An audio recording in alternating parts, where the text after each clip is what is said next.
আন্না একজন মেধাবী ছাত্রী আর প্রতিভাবান ভায়োলিন বাদক। সে থাকে তার মা এবং নেশাগ্রস্ত নির্যাতনকারী সৎ বাবার সঙ্গে। একদিন আন্না যখন ভায়োলিন প্র্যাকটিস করছিল তখন তার সৎ বাবা মাতাল অবস্থায় ঘরে ঢোকে। শুরুতে সে শুধু পাশে বসে থাকে, কিন্তু হঠাৎই অশালীনভাবে আন্নাকে স্পর্শ করতে শুরু করে। আন্না ভয়ে জমে যায়। তার চোখেই সবকিছু বোঝা যাচ্ছিল, স্পষ্ট যে এটাই প্রথমবার নয়। আন্না তাকে ঠেকানোর চেষ্টা করে, কিন্তু সে থামে না, বরং হঠাৎ রেগে যায়, জিনিসপত্র ছুঁড়ে মারে, আন্নার মাকে গালাগালি করে আর বলে এই পরিবার নাকি তার কাছে ঋণী।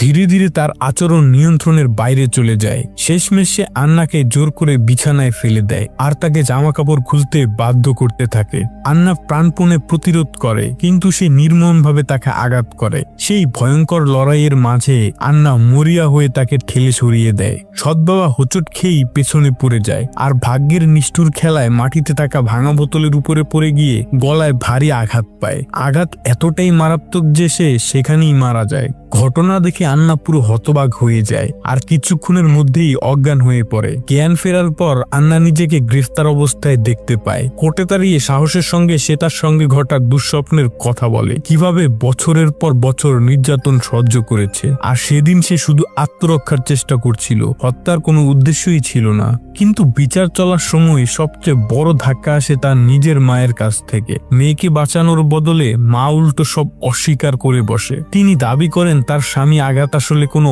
অসুখের কারণে হয়েছে, নির্যাতনের জন্য নয়। ফলে আন্নার আর কোনো সমর্থনই থাকে না। তার ন্যায় বিচারের আবেদনকে উপেক্ষা করা হয়। বিচারক চূড়ান্ত রায় দেন।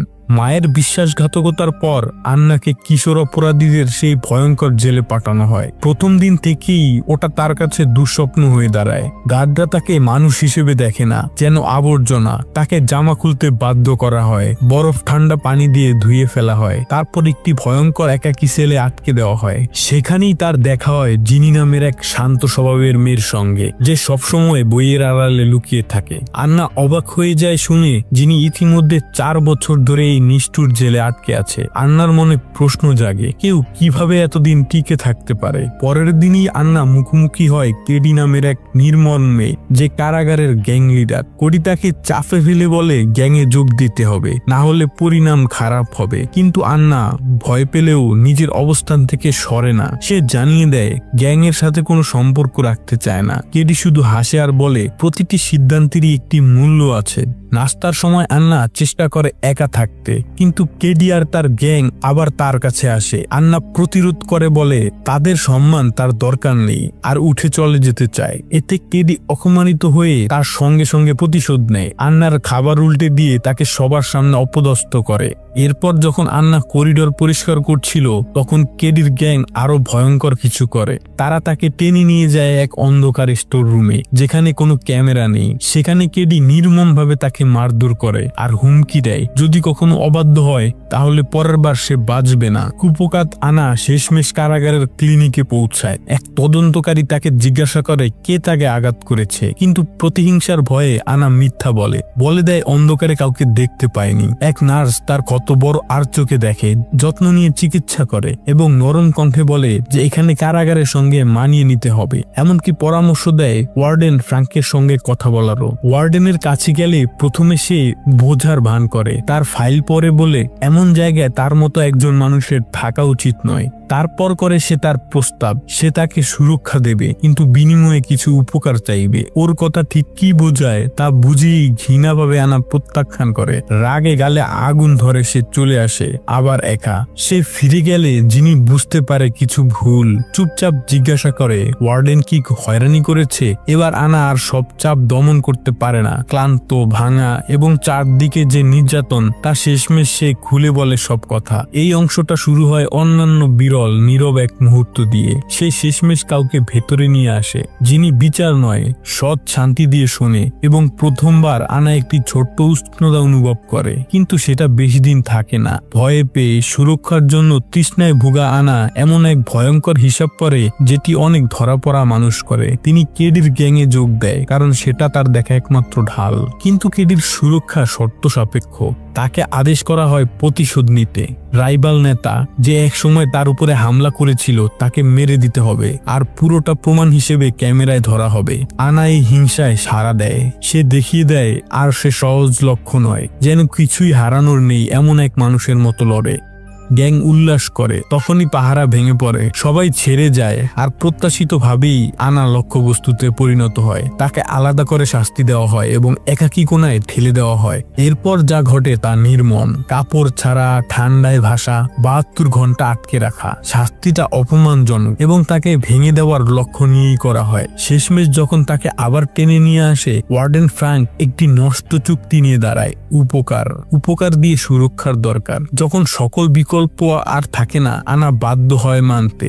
প্রতিটি ছাড় তার মর্যাদা খেয়ে ফেলে। কখনো কোডি সান্ত্বনা নিয়ে আসে, প্রথমে আনা তার উপরে নির্ভর করে, কিন্তু ধীরে ধীরে ওই ঘনিষ্ঠতা আরেক রকম শ্বাসরুদ্ধকর পরিণত হয়, যিনি বারবার সাহায্যের দিকে ঠেলে দেয়। বলে আনা একবার জীবন পুনর্নির্মাণ করেছে, তাই সে আবারও পারে। এই বিশ্বাসটা সে চেষ্টা চালায়, কিন্তু প্রতিশোধ আর ট্রমা বারবার ফিরে ওঠে।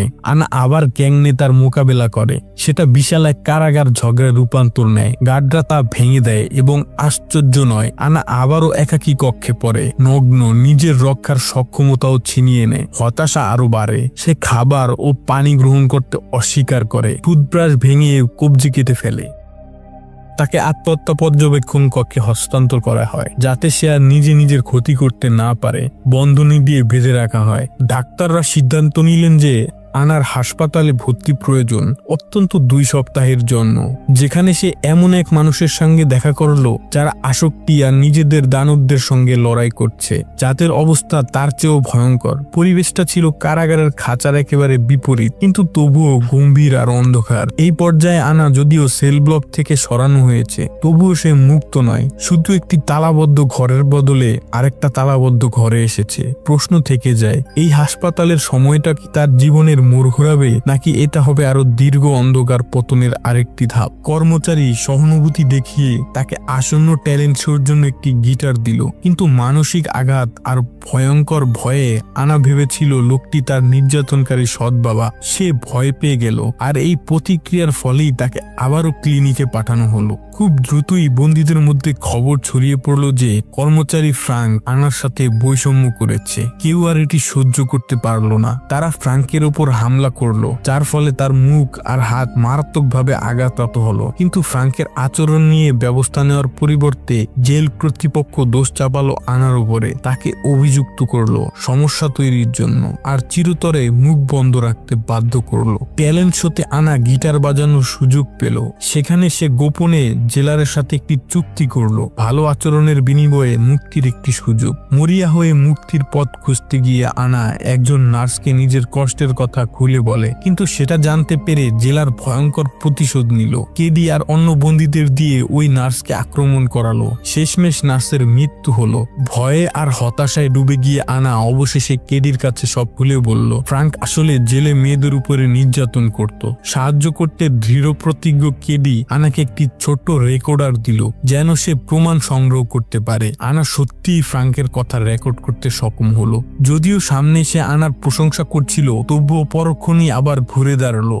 অভিযোগ করলো যে আনার কর্তৃপক্ষকে মানতে সমস্যা আছে, তাই তাকে আরো বেশি সময় বন্দী রাখা উচিত। এটি ছিল বিধ্বংসী আঘাত। আনা বুঝতে পারলো তার বন্ধু জেরি সবসময় ঠিকই বলেছিল, পুরো সিস্টেমটি ভেতর থেকে নষ্ট আর কেউ তার পক্ষে নয়। কিন্তু তারপরেই হঠাৎ সবকিছু পাল্টে গেল।